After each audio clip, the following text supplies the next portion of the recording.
할렐루야. 하나님께 영광을 올려드립니다. 4일째 우리 춘천을 계속 오다 보니까 계속 오고 싶은 아름다운 도시, 또 귀한 성도들, 또 훌륭한 목사님들 자주 뵈면서 우리 한국교회에 소망이 있다. 우리 춘천 지역교회들이 앞으로 더 귀하게 부흥하고 더 나아가서 이 지역 사회를 변화시키고 또 대한민국을 변화시킬 귀한 영적인 도시가 될 것이라는 믿음을 가지게 되었습니다. 또 이렇게 함께 연합하여 예배드리고 기도하는 모습을 하나님께서는 매우 귀하게 보신다라는 것을 제가 여러분들에게 다시 한번 격려해 드리고 싶습니다. 우리의 믿음은 기술이나 어떤 지식이 아니기에 오랜 시간을 믿어왔다고 하지만 오늘 믿음으로 살지 않으면 불신앙으로 하루를 산 것밖에 되지 않는다 말씀드렸습니다. 또 믿음은 단 한순간의 어떤 사건으로 내 안에 깊이 형성되지 않는다라는 것입니다. 불신에서 믿음으로 들어오는 어떤 결정적 계기는 분명히 있습니다. 어떤 한순간의 체험이나 또 사건을 통해서 하나님은 살아계시구나, 거기에 대한 확신을 가지게 되는 체험은 있지만 그 한 가지 체험으로 우리의 평생을 믿음으로 살아가게 해주지는 못합니다.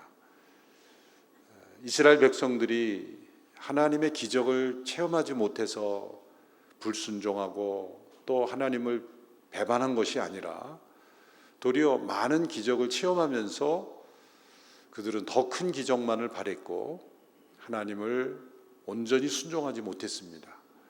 우리의 인생에 찾아오는 어떤 기적, 체험, 그러한 체험도 우리 믿음을 세우는 데 매우 중요한 일이 됩니다. 그렇지만 그 어떤 한 가지 사건, 체험 혹은 지식, 깨달음으로 우리의 믿음은 한순간에 세워지지 않습니다.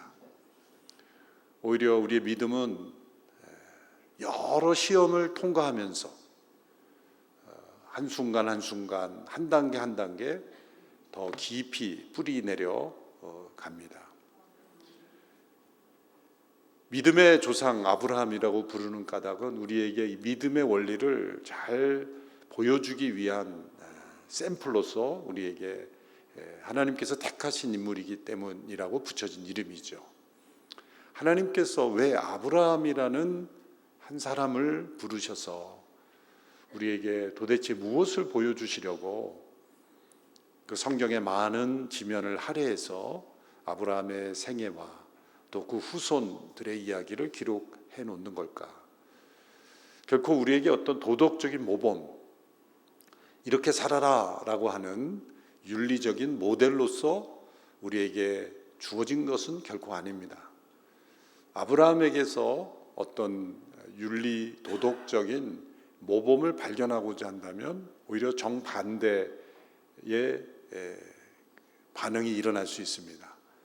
아내를 누이라고 거짓말한 이 한 가지만으로도 아브라함은 모범이 되지 못하는 그런 사람이죠. 아브라함에게 있어서 어떤 면이 있었기에 하나님께서 그를 믿음의 조상으로 부르셨을까? 그리고 우리가 아브라함처럼 하나님을 믿는 믿음으로 구원받고 하나님의 백성이 되고 또 하나님 나라를 얻는 그러한 사람들이 되도록 하셨는가입니다.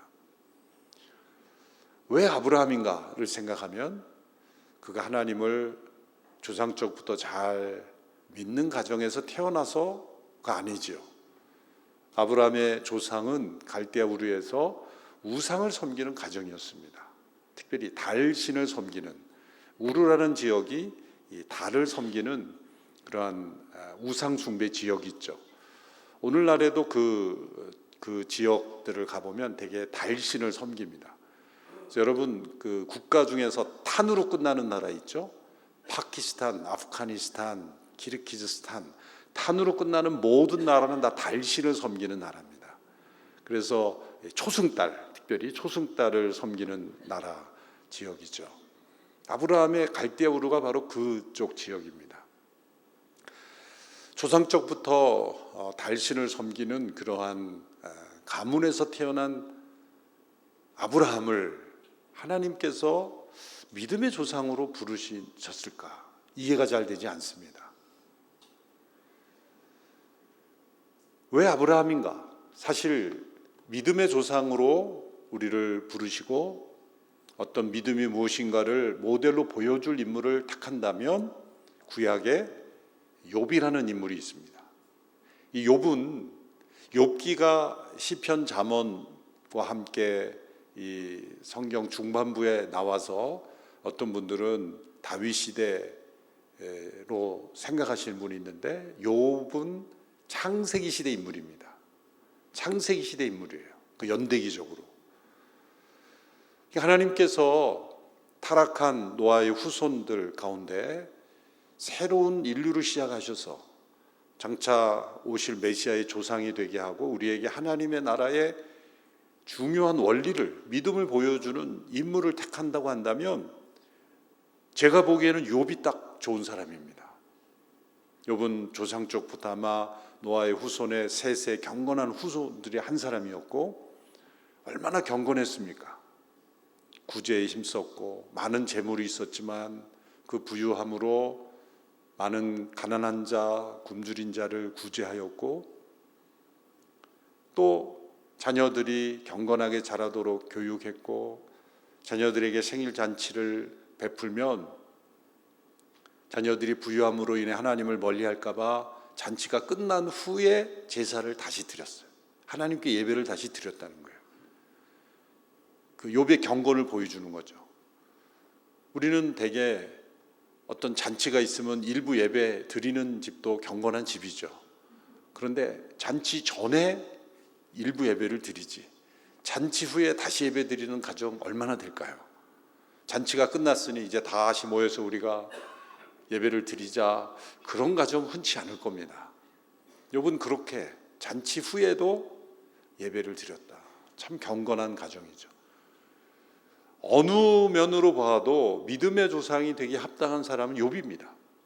그런데 욥이라는 아주 훌륭한 신앙의 사람을 도리어 엄청난 고난을 주시고 믿음의 가정이 아닌 우상을 섬기는 가정에서 자라난 아브라함이라는 한 사람을 하나님이 부르셔서 믿음의 조상으로 세우셨다는 것입니다. 우리는 욥이 그럴 자격이 있다고 생각하는데 자격 없어 보이는 아브라함을 부르셔서 믿음의 조상으로 부르셨습니다. 도리어 욥에게는 엄청난 고난을 주심으로 자녀들을 잃고 재물을 잃고 건강을 잃는 이 삼중의 고난을 주셔서 그 고난 속에서도 하나님을 신뢰하는 그 연단을 통해서 우리에게 교훈을 주시는 모델로 사용하셨죠.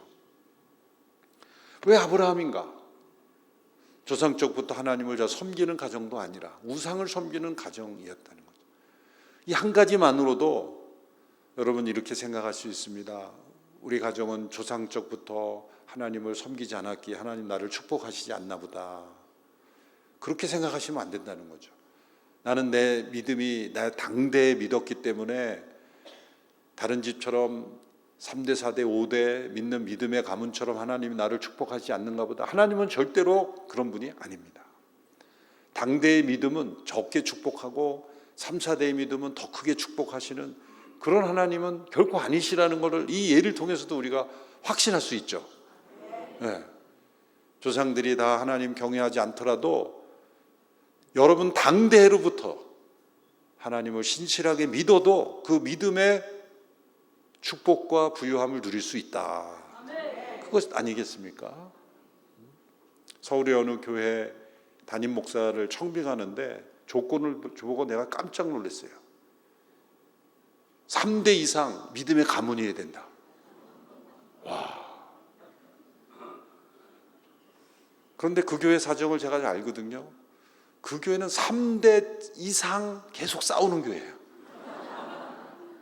그래서 3대 이상 내려오는 그 대대의 그 교회의 재직들이 3대째 계속 싸우면서 또 3대 이상 믿음을 이어온 가문에서 태어난 사람만이 우리 목사가 될 수 있다는 거예요. 하나님은 아브라함을 믿음의 조상으로 부르신 파격적인 하나님이시잖아요. 그렇잖아요. 그러니까 조상들이 잘 믿어서 내가 조상 덕에, 조상 믿음의 덕 때문에 내가 잘 된다, 이것도 사실은 정확한 것이 아니에요. 조상의 믿음은 조상의 믿음, 영향은 받을 수 있죠. 그러나 조상의 믿음은 조상의 믿음, 나의 믿음은 나의 믿음이어야 되는 거지. 조상 믿음 덕에 내가 잘 된다, 이것도 올바른 정확한 믿음은 아니에요. 하나님께서 아브라함을 왜 부르셨는가는 창세기 11장 후반부에 보면 그 이유를 정확하게 우리에게 기록해 주고 계세요.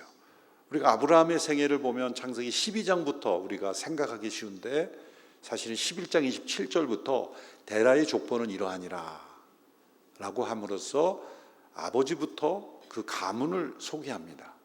창세기 구조는 족보 구조로 되어 있어요.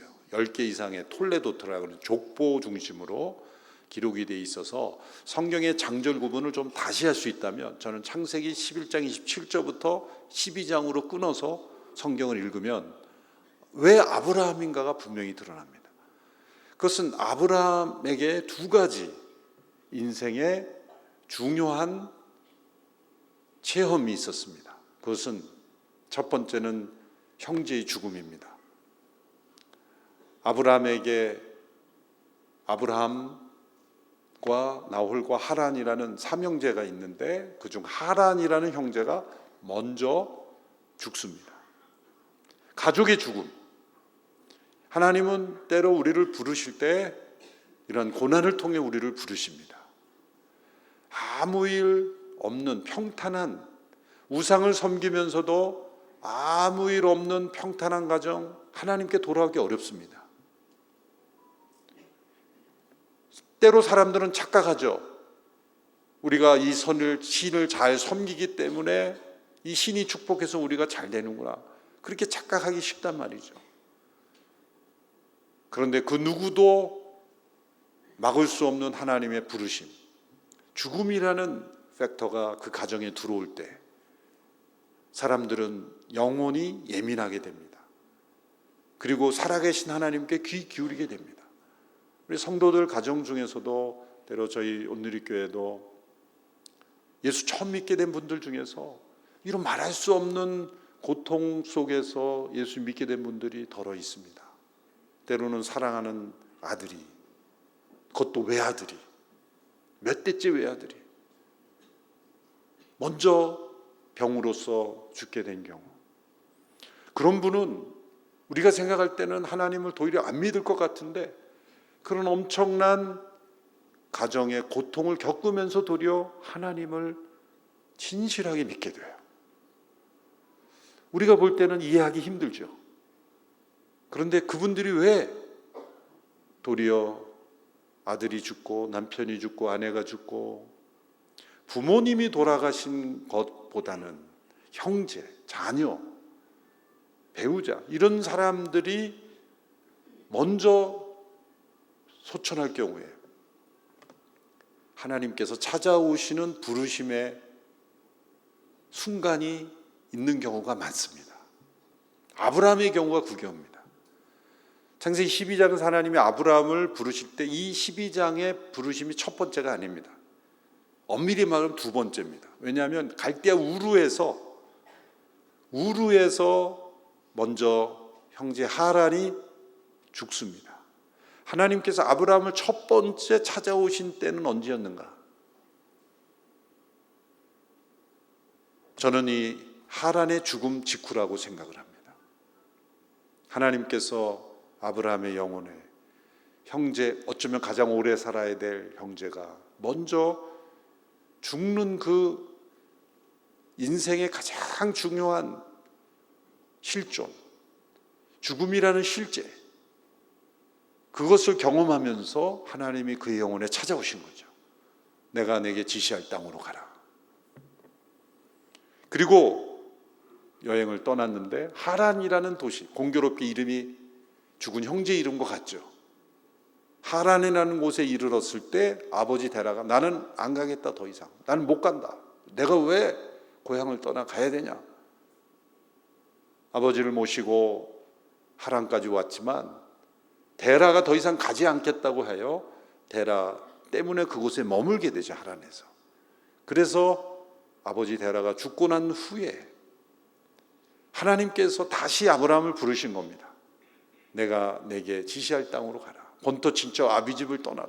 그러니까 넓은 의미에서 이 하란은 우르의 문화권이었던 거예요. 왜 데라가 하란을 떠나지 못했을까요? 그것은 갈대아 우르의 문화권이었기 때문이에요. 그러니까 넓은 의미에 아직 본토 친척을 떠나지 않은 거예요. 그러니까 그 당시에 아브라함의 믿음은 어떤 수준의 믿음이었습니까? 부모가 반대하면 거스르지 못하는 믿음의 수준이었어요. 하나님의 부르심을 받아서 움직이긴 하였지만 환경이 허락하지 않으면 움직일 수 없는 단계의 믿음. 이것이 창세기 11장, 12장에 나타난 아브라함의 믿음의 수준이었던 거예요. 그런데 또 한 가지 아브라함에게 있었던 중요한 요소가 있습니다. 이것이 어쩌면 결정적으로 하나님이 아브라함을 택하신 이유예요. 그것은 아브라함의 아내 사레가 아이를 낳지 못한였다는 거예요. 하나님께서 아브라함에게 주신 약속들을 보면 땅을 주신다고 했고, 그 다음에 많은 자손을 주어서 복의 근원, 모든 족속의 복의 근원이 되게 하신다고 했는데, 많은 자손을 낳는 그런 조상이 되려면 자녀를 잘 낳는 욥과 같은 사람이 되어야 되지 않습니까? 그런데 자녀를 낳지 못하는 이 가정을 하나님이 택하셨다는 거예요. 왜 아브라함인가? 라는 대답에 저는 이 두 가지로 대답합니다. 첫째는 우상을 섬기는 가정이 있기 때문이고, 둘째는 아이를 낳지 못하는 가정이 있기 때문이다. 둘 다 하나님께서 믿음의 조상으로 부르실 만한 자격이 되지 않는 것 같아요. 그런데 하나님은 이 두 가지, 우리가 볼 때는 결격 요소처럼 보이는 이 조건에 부합한 사람을 택하셔서 아브라함을 믿음의 사람으로 바꾸신다는 겁니다. 하나님은 전능하시고 선하신 분이기 때문에 하나님은 자녀를 낳지 못하는 가정을 부르셔서 자녀를 주시고, 그 자녀를 통해 많은 후손을 세상에 나오게 하시고 복의 통로가 되게 하실 수 있는 하나님이시다 라는 것을 보여주시기 위해서 하나님은 의도적으로 아브라함이라는 인물을 택하신 거예요. 아브라함이 다른 사람보다 더 인격적으로 훌륭하고 더 하나님 경외하고 그런 사람은 욥이라고 제가 말씀드렸죠. 아브라함은 그런 어떤 인격적인 훌륭함 때문도 아니고, 또 하나님을 대대로 경외하기 때문도 아니고, 자녀를 잘 낳기 때문도 아닙니다. 모든 것이 다 아브라함에게는 결격 사유예요. 이것을 통해서 우리는 중요한 진리를 확신할 수 있습니다. 하나님의 부르시면은 인간의 어떤 조건이나 부족함도 결코 제약이 될 수 없다. 하나님이 부르셔서 행하시고자 하면 능력 없는 자에게는 능력을 주실 것이고, 연약한 자에게는 강함을 주실 것이고, 지혜가 부족하면 지혜를 주실 것이고, 하나님께서 모든 것을 행하신다는 거예요. 하나님이 부르시면 할 수 없는 것을 할 수 있게 된다. 내가 하기 싫은 것도 사실은 할 수 있게 된다. 아무리 어려운 환경과 고난이 있어도 하나님의 부르심이라면 그것을 뚫고 할 수 있게 된다. 그것이 하나님의 부르심이라는 겁니다. 아브라함을 하나님이 부르셔서 이렇게 갈대아 우르를 떠나게 하셨죠. 그런데 아브라함의 믿음을 보면 한순간에 점프하듯이 한순간에 우리에게 최고의 믿음으로 보여주지 않습니다. 첫 번째 단계의 믿음은 그저 하나님의 부르심을 받고 순종하여 따라가는 거예요. 이것도 순종이지만 이 순종은 환경이 바뀌거나 다른 장애물이 오면 그냥 무너질 수 있는 정도의 순종인 거예요. 하나님께서 우르를 떠나 가라고 하셨지만 아버지 데라가 나는 못 가겠다고 하니 거기 머물렀잖아요. 그러니까 우리 가정의 제약, 환경의 제약으로 인해서 그 믿음이 뻗어나가지 못하는 단계의 믿음, 우리 주변에도 그런 분들이 있잖아요. 예수님 믿고 싶은데 남편이 안 믿거나 시부모님이나 부모님이 믿지 말라, 가지 말라 그러면 그냥 안 가는 믿음. 그러니까 믿음이 없는 건 아닌데 환경에 의해서 믿음이 제한을 받고 오히려 나를 부르신 하나님을 따라가기보다는 환경과 상황에 이끌리는 그 수준의 믿음, 그것이 아브라함의 초기 단계의 믿음이었다는 거예요. 하나님은 거기에 우리를 머무르게 하지 않으십니다. 하나님은 때마다 순간마다 아브라함에게 약속을 주십니다. 그래서 창세기 12장의 약속이 있죠. 너희 본토 친척 아비집을 떠나 내가 내게 지시할 땅으로 가라. 내가 너를 복주어 너로 복의 근원이 되게 하겠다. 너로 많은 자손을 주겠다 라고 말씀하셨죠. 아브라함이 이 약속을 들었지만 사실은 그 약속을 다 소화하지는 못했어요. 그래서 이 약속을 받았지만 그 땅에 기근이 일어나자 애굽으로 내려갔지 않습니까? 고난이 오면 하나님의 부르심을 따라가지 못하고 흔들리는 그 믿음이에요. 애굽에 내려가서 아내를 빼앗길 뻔했지 않습니까? 그런데 놀라운 것은 애굽에서 다시 올라올 때 하나님께서 많은 재물로 아브라함을 축복하셨어요. 하나님께서 왜 사례를 보호하셨나요? 하나님의 약속을 받은 부부이기 때문이에요. 한 가정을 보호하신다, 그런 측면도 있지만 더 중요한 것은 아브라함과 사례를 통해서 자손이 태어나야만 했기 때문에 사례를 보호하신 거죠. 하나님은 그렇게 믿음이 없는, 그러니까 고난이 와도 하나님이 이 땅을 주셨다면 그 땅에서 버텼어야 되죠. 그런데 아브라함의 믿음은 고난이 오면 도망가는, 피하는, 회피하는 그런 믿음의 수준이었어요. 이것이 초기의 아브라함의 믿음의 수준이에요. 그뿐만이 아니죠. 아브라함은 그런 상황에서 많은 재물을 이끌고 나와서 이제 군대를, 개인 군대까지 보유하게 되었죠.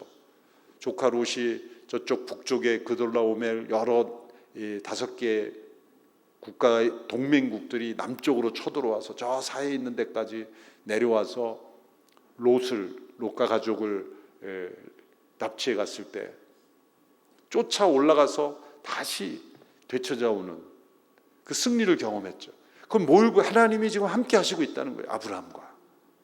아브라함과 함께 하시고 그를 복주시고 그를 점점 부하게 하시고 또 영향력 있는 그러한 부족으로 점점 만들어가고 계시다는 거예요. 아브라함은 그것을 인식하지 못할 수도 있어요.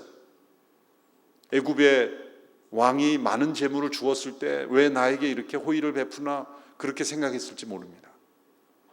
하나님은 하나님께서 아브라함을 부르신 부르심대로 하나씩 그 약속을 지키고 계셨습니다. 그런데 15장에 이르러서 아브라함이 이제 하나님께 이렇게 말씀하죠. 하나님, 제가 담에게서 데려온 이 엘리에셀이라는 종을 양자로 드리면 어떻겠습니까? 지금 아브라함, 하나님께서 자손을 주신다고 했는데 아무런 일이 일어나지 않고 아브라함과 사라는 점점 나이 들어가니 이제 다메섹에서 데려온 이 엘리에셀 종이 괜찮습니다. 그리고 양자도 자식 아닙니까? 그래서 이 종을 양자로 드리는 게 어떻겠습니까? 그것은 하나님께서 아브라함과 사라에게 자식을 주셨다고 했는데 아무런 일이 일어나지 않는 것에 대한 인간적인 아이디어죠. 하나님께서 이렇게 말씀해요. 아니다. 내 몸에서 날짜가 내 후사가 되리라. 네 부부를 통해서 반드시 후사를 주신다. 양자 제도를 하나님께서 인정하지 않는다는 게 아니라 반드시 너희들을 통해서 자손이 태어날 것이다. 하나님께서 그렇게 약속을 해주시고 밖으로 데리고 나가서 하늘의 별을 보여주시면서 내 자손이 이렇게 많아질 것이다. 그때 아브라함이 창세기 15장 16절에서 어떻게 말씀합니까? 아브라함이 이를 믿으니 하나님이 그 믿음을 의로 여기셨다. 성경에서 처음으로 믿음을 의로 여기셨다는 이신칭의의 신학이 나오는 말씀이에요. 아브라함이 지금 뭘 보고 믿은 겁니까? 별을 보고 믿었는데 그 별과 함께 하나님께서 시청각을 보여주시면서 말씀하시는 거예요. 별을 보여서 이 별이 이렇게 많은 것처럼 내 자손이 많을 것이다 할 때 아브라함의 마음속에 믿음이 생긴 거예요. 그러니까 첫 번째 11장 12장에서는 형제가 죽음으로 영혼이 흔들림으로 하나님의 임재가 그에게 임했고 떠나야 한다는 말씀을 듣고 떠났지만 아버지의 반대에 부딪혀서 머무르고 그런 아버지가 떠나자 하나님 또 나타나서 가라고 했지만 그 땅에 가서 애굽의 기근이 오자 또 도망가고 지금 작은 환경의 변화에도 흔들리는 믿음이 아브라함 믿음이었는데 이 15장에 와서 아브라함 마음속에 하나님의 약속을 믿는 믿음이 생겼다는 거예요. 이 믿음이 어디서 왔을까요? 하나님의 약속에서부터 온 겁니다. 여러분, 믿음은 하나님의 선물입니다. 그런데 하나님이 우리에게 믿음을 주실 때 약속을 통해서 믿음을 주신다는 것을 기억할 필요가 있습니다. 약속이라는 방법을 잘 생각해 보세요. 우리가 누군가와 약속을 했는데 그 사람은 약속한 것을 반드시 지킨다. 그러면 그 사람에 대해서 우리가 무엇이 생겨요? 믿음이 생기는 거잖아요.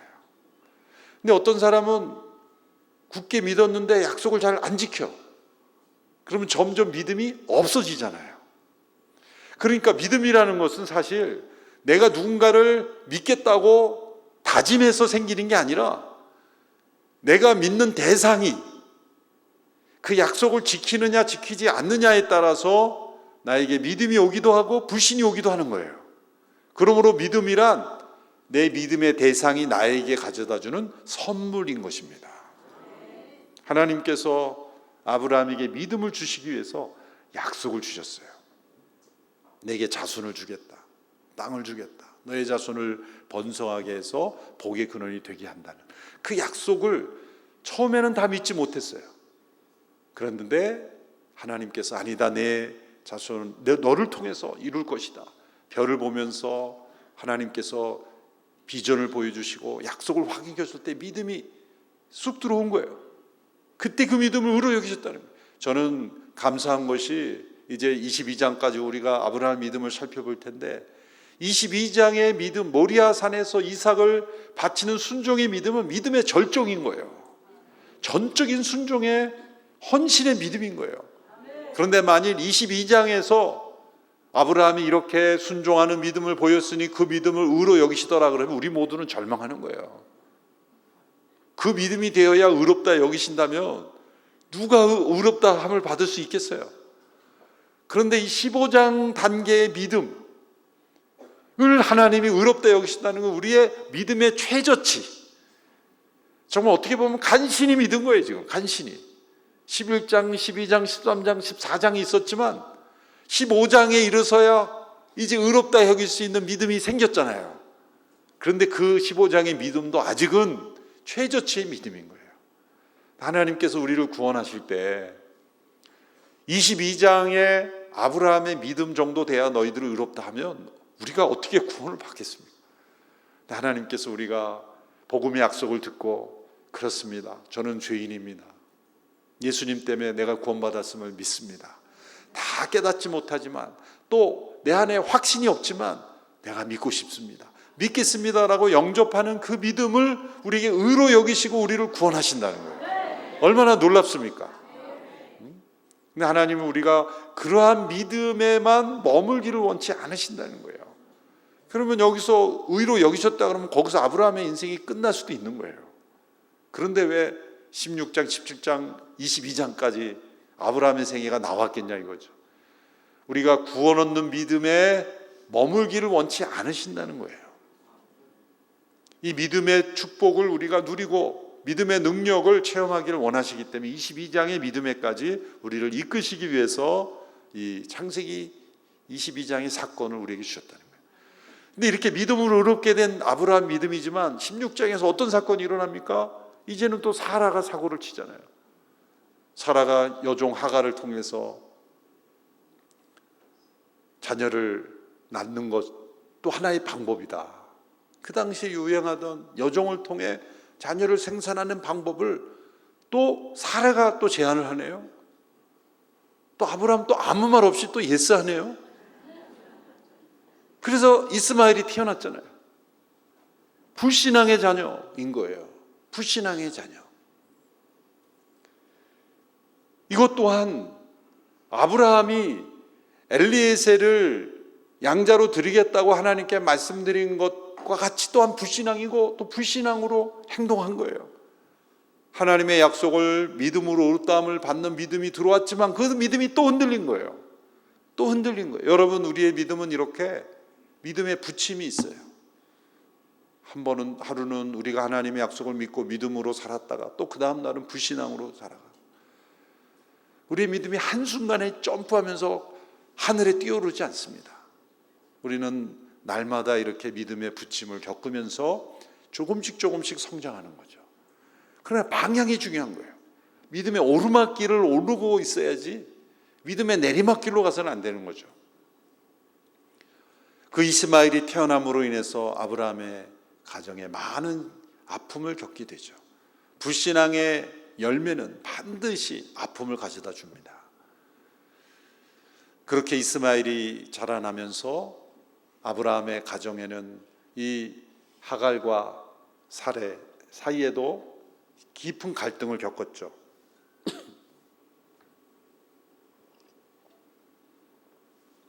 하나님께서는 창세기 17장에서 또 나타나시죠.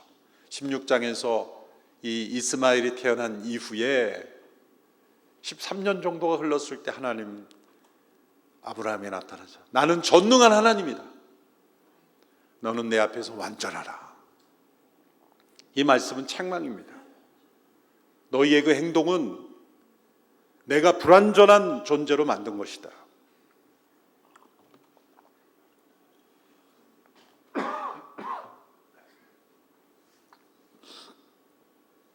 책망하시는 겁니다. 그리고 다시 약속을 확인시켜 주십니다. 이렇게 하나님은 아브라함이 죄송합니다.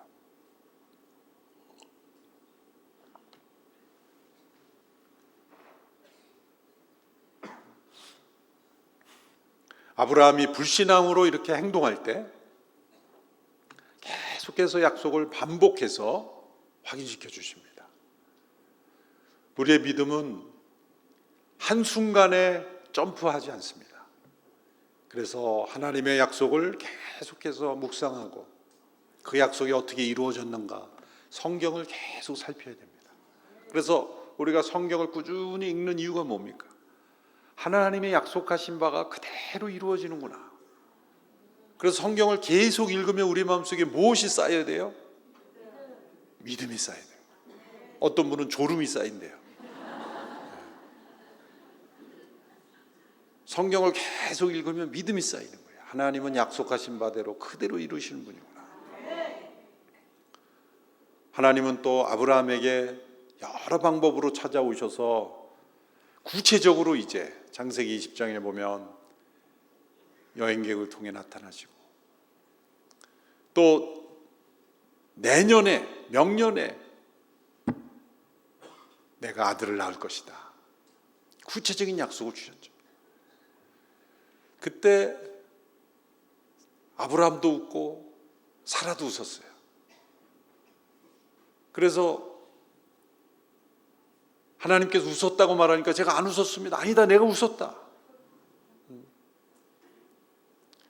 내 이름을 그 아들의 이름을 이제 하나님께서 이제 이삭이 태어났을 때 이 이삭이라는 단어가 이츠학이라는, 히브리 이츠학이라는 단어. 21장에서 하나님께서 말씀하신 대로 이삭을 허락하셨습니다. 놀라운 일이죠. 그래서 그 놀라운 역사로 인해서 하나님이 웃게 하시다라는 의미로 이삭, 이츠학이라는 이름을 붙이게 되죠. 자, 보십시오. 아이를 낳지 못하는 가정에 그렇게 하나님의 약속을 믿지 못하고 방황하고 있었지만 하나님은 함께 하셨고 약속대로, 말씀대로 아브라함과 이삭에게 사라에게 이삭을 허락하셨습니다. 그런데 그 이삭이 이제 자라고 있는데 22장에서 하나님께서 갑자기 내 아들을 번제물로 바치라고 말씀하십니다. 감당하기 힘든 하나님의 명령이죠. 이 명령은 중대한 위기를 가져옵니다. 딜레마를 가져다 주죠. 가장 중요한 딜레마는 뭡니까? 하나님께서 약속하신 것은 내 자손으로 인해서 많은 자손이 이 세상에 허락될 것이라고 말씀하셨는데, 이 이삭이 제물로 바쳐지면 하나님의 약속은 어떻게 되는 겁니까? 중요한 딜레마가 생기는 거 아니겠습니까? 하나님의 약속과 하나님의 명령이 지금 서로 충돌되는 겁니다. 하나님의 약속은 내 몸에서 태어날 이삭을 통해서 지금 자손이 번성하게 되는 것인데, 하나님의 명령은 그 이삭을 바치라고 하니 도대체 이것은 무엇을 따라야 된단 말입니까? 가장 중요한 딜레마가 생기는 거예요. 때로 하나님의 약속과 현재 주어지는 명령이 서로 반대되는 것 같은 상황이 우리에게 주어집니다. 이 문제를 어떻게 해결할까요? 아브라함은 하나님의 약속을 지금까지 그가 초기에는 온전히 믿지 못했지만 여러 과정을 통해서 도무지 일어날 수 없는 일이 일어났고 불가능한 일이 자신의 가정에 일어나는 것을 체험했기 때문에 이제 하나님의 능력에 대한 의심은 없어요.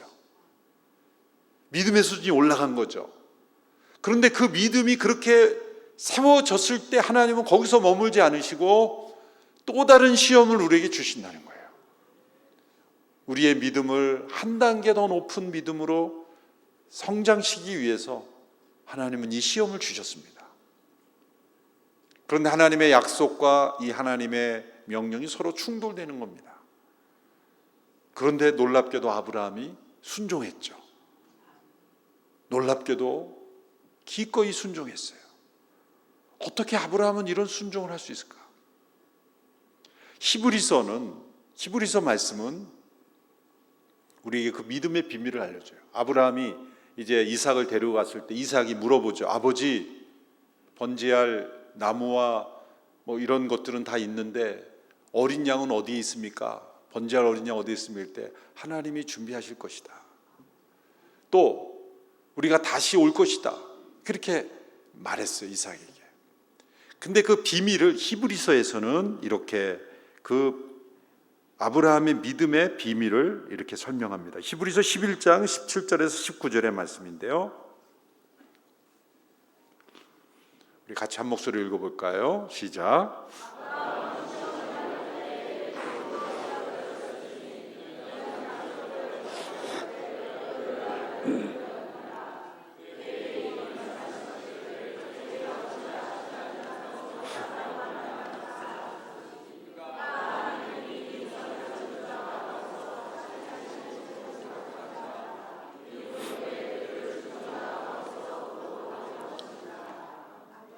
히브리서 기자를 통해 이 22장의 사건을 간략하게 요약해요. 다시 한번 보여주시면 11장 17절 18절에서 어떻게 기꺼이 바칠 수 있었는가?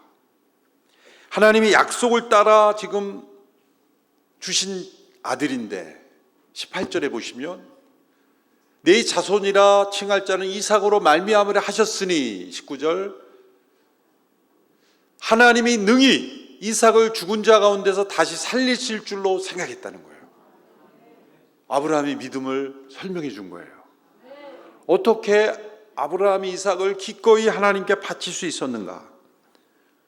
그것은 이렇게 이제 적용했다는 거죠. 우리의 믿음은 처음에는 끌려가는 믿음인데, 우리의 믿음이 자라게 되면 하나님과 동행하며 성령 안에서 성령님의 역사로 인해서 적용하는 믿음이 될 수 있다는 거예요. 그 역할은 성령님이 해주시는 겁니다. 물론 처음에 우리가 예수님 믿게 된 것도 성령의 역사이십니다. 그런데 우리가 예수 그리스도를 주로 고백하여 영접하여 하나님의 자녀가 되면 성령님께서 우리의 인도자가 되어주시고 상담자가 되어주시고 우리를 가이드해 주시는 분이기 때문에 우리의 믿음이 차원이 달라져요. 어떻게 달라지냐면, 하나님의 약속이 없고 명령만 있어도, 앞에 부분은 약속만 주셨어요. 명령은 주지 않고 약속만 주십니다. 그래야 믿음이 시작이 되니까.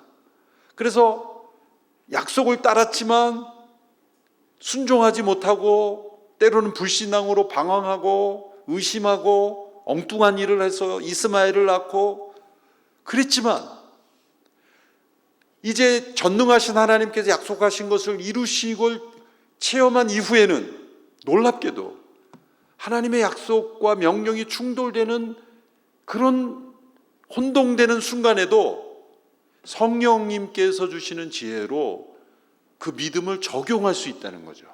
어떤 적용을 했습니까? 자, 이렇게 생각한 거예요. 아브라함은, 자, 하나님께서 분명 후손은 이삭을 통해서 주신다고 했는데, 아니 이삭을 바치라고 하니 그럼 어떻게 되는 건가?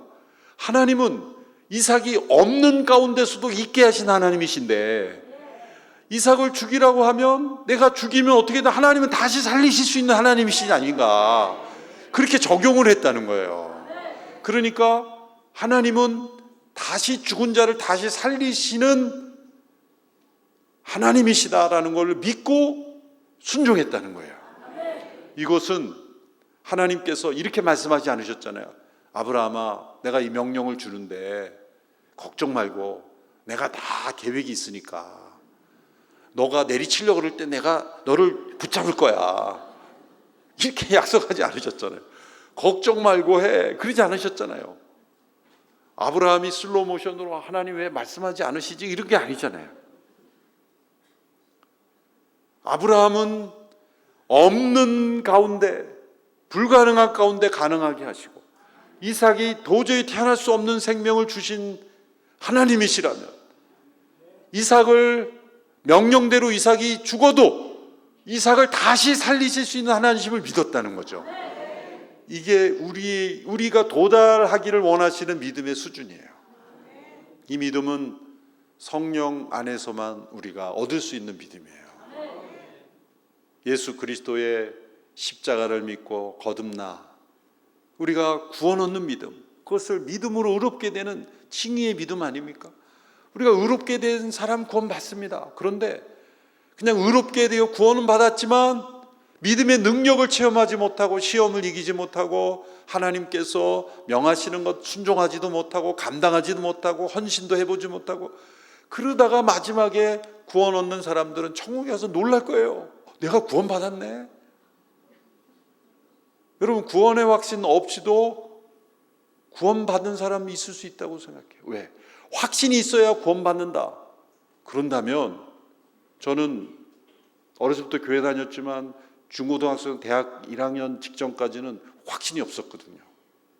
그런데 제가 이래봬도 중고등부 회장이었었어요. 그때 고등학교 다닐 때도 기도실에 가서 기도도 했어요. 점심시간에 그 식사도 금식하면서 기도하게 된 것은, 어떤 친구는 나 예수님 인격적으로 만나고 예수님 만났다 그러는데 나는 중고등부 회장인데 만난 적이 없어요. 교회 봉사도 열심히 하고 예배 빠진 적도 없는데 저 친구는 만났다 그러는데 나는, 그래서 점심시간 내내 예수님께 기도한 거예요. 예수님, 저도 좀 만납시다. 저한테도 좀 보여주세요. 그렇게 기도한 거예요. 그럼 여러분, 믿음이 없는 사람입니까? 있는 사람입니까? 저는 진짜 믿음이 있었고 예수님 만나고 싶었던 거예요. 그래서 고등학교 때 생각해 보세요. 좀 기특하지 않아요? 점심도 안 먹고 점심시간 내내 기도실에서 기도했어요. 만나게 해달라고. 정말 저는 그 점심시간 끝나기 전까지 어디선가 예수님이 탁 나오실 줄 알았어요. 그런데 그냥 배만 고팠어요. 놀랍게도 한 2년 후에 성령 체험을 하면서 예수님을 만나는 체험, 말씀 속에서, 기도 속에서 성령님의 역사가 임할 때, 그때 이 기도를 지금 응답하셨구나. 지금 응답하셨구나. 그러니까 우리의 믿음을, 근데 제가 말씀드리고, 그때 만일 제가 하나님이 저를 부르셨다면 제가 지옥 갔을까요? 저 억울했을 것 같아요. 그렇잖아요. 그렇게 예배 열심히 드리고 예수님 믿고 저는 의롭다 하시는 믿음은 있었다고 생각해요, 그때. 근데 제가 성령 체험이 없었기 때문에 확신이 없었어요. 그런 믿음의 단계가 있는 거예요. 여러분들 가운데도 그럴 수 있어요. 이런 집회도 나오시지만 누군가 당신 예수님 만났어 그러면 글쎄 만난 것 같기도 하고 안 만난 것 같기도 하고, 그거는 뭐 어떻게 대답하냐면 당신 결혼했어 그런데 제가 결혼한 것 같기도 하고 안 한 것 같기도 하고, 그건 이상한 거잖아요. 그게 있을 수가 없는 대답이에요. 그거는 아니 결혼했으면 한 거고 안 했으면 안 한 거죠. 내가 결혼한 것 같기도 하고 안 했기도 하고 지난 몇 년 전에 한 건가? 그거는 대답이 아니에요. 그러니까 당신 예수님 만났어 구원 받습니까? 확신이 있습니까? 그럴 땐 있습니다 대답하고, 나는 아직 없습니다 이거밖에 없는 거지. 글쎄 제가 성경을 읽어보긴 했는데 제가 10년 교회 다녔거든요. 제가 직분 받았는데, 이건 다 대답이 아닌 거예요. 여러분, 이것은 성령님께서 우리에게 임하셔야 되는 거예요. 성령의 세례를 받고 성령의 충만함을 받지 않으면 이 믿음의 단계로 올라가지 못하는 거예요. 아브라함이 이 22장의 믿음으로 점프한 것은 성령의 역사가 이 가운데 있었던 거예요.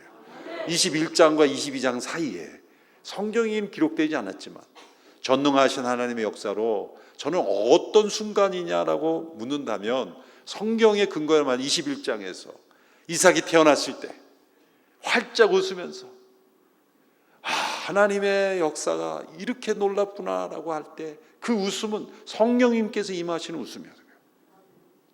말씀대로 이루어지는 그 역사 속에 성령님이 임하셨고, 이제는 하나님이 무슨 말씀을 하셔도 그대로 순종할 수 있는 믿음, 게다가 또 해석까지 할 수가 있어요.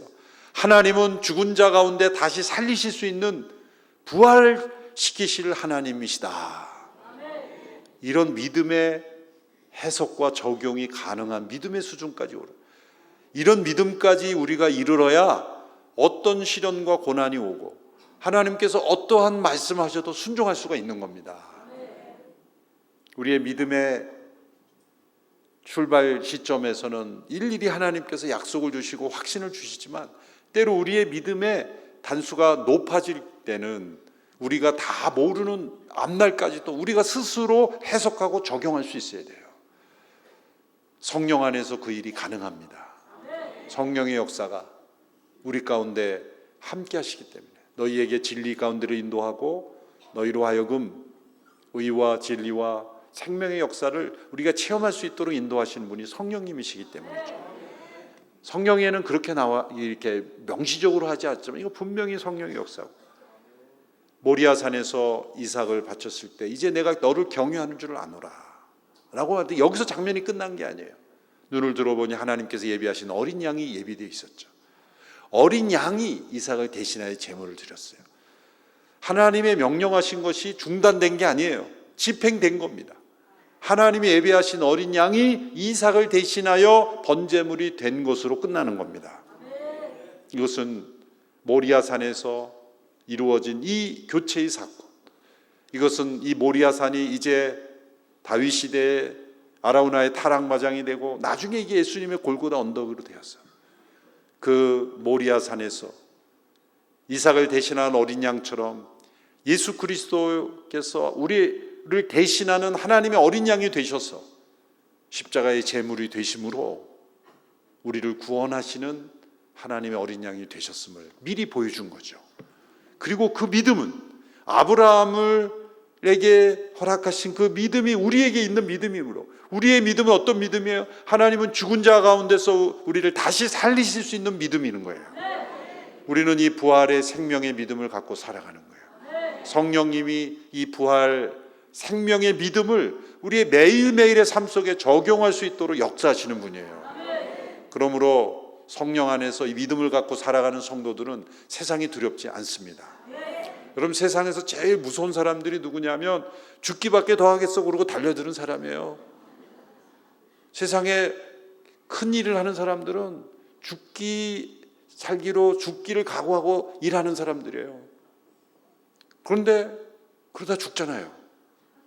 죽기를 각오하고 그냥 죽음으로 끝나요. 근데 우리 성도들은 죽기를 각오하고 사는 사람들이 아닙니다. 한번 따라해 보세요. 살기밖에 더 하겠어. 우리는 죽기밖에 더 하겠어가 아니라 살기밖에 더 하겠어요. 우리는 죽어도 살겠고 살아서 나를 믿는 자는 영원히 죽지 아니하리라. 우리에게는 이 부활의 생명이 있기 때문에 부활의 생명으로 성령 안에서 살아가는 믿음의 사람들은 어떠한 시련과 고난과 어려움이 와도 그 문제를 뚫고 나갈 수 있는 믿음의 지혜가 우리에게 주어집니다. 성령님께서 주세요. 왜 이런 고난이 있습니까? 왜 이런 아픔이 있습니까? 왜 이런 명령을 나에게 주십니까? 그럴 때 믿음은 그것을 해석할 수 있는 지혜도 주는 겁니다. 지혜가 있어야 믿는 게 아니라 믿음이 있어야 하나님이 지혜를 주시는 거예요. 이제 이 집회에 참여한 우리 성도들은 모리아 산에서 이삭과 그 아브라함이 경험했던 그 새 아침을 맞이하는 믿음. 아브라함이 그렇게 하나님의 명령에 순종했을 때 이삭을 대신한 어린 양의 제사가 드려지고 하나님을 경외한 줄 아노라, 그렇게 하나님이 칭찬받는 믿음으로 되었을 때 이제 아브라함의 생애가 성경에서 이렇게 페이드아웃 되잖아요. 우리를 이러한 믿음에까지 인도하기 원하시는 하나님의 그 사랑을 우리가 깨닫고 우리의 믿음이 점점점 자라나가기를 축원합니다. 이제 언제 어느 날 제가 춘천에 다시 올 줄은 모르겠어요. 그렇지만 후에 여러분의 믿음이 아브라함의 모리아산에 드려진 믿음처럼 강건해진 것을 우리가 보고 기뻐할 수 있게 되기를 바랍니다. 찬양하겠습니다. 나 주님의 기쁨 되기를 원하네. 우리 함께 찬양하겠습니다.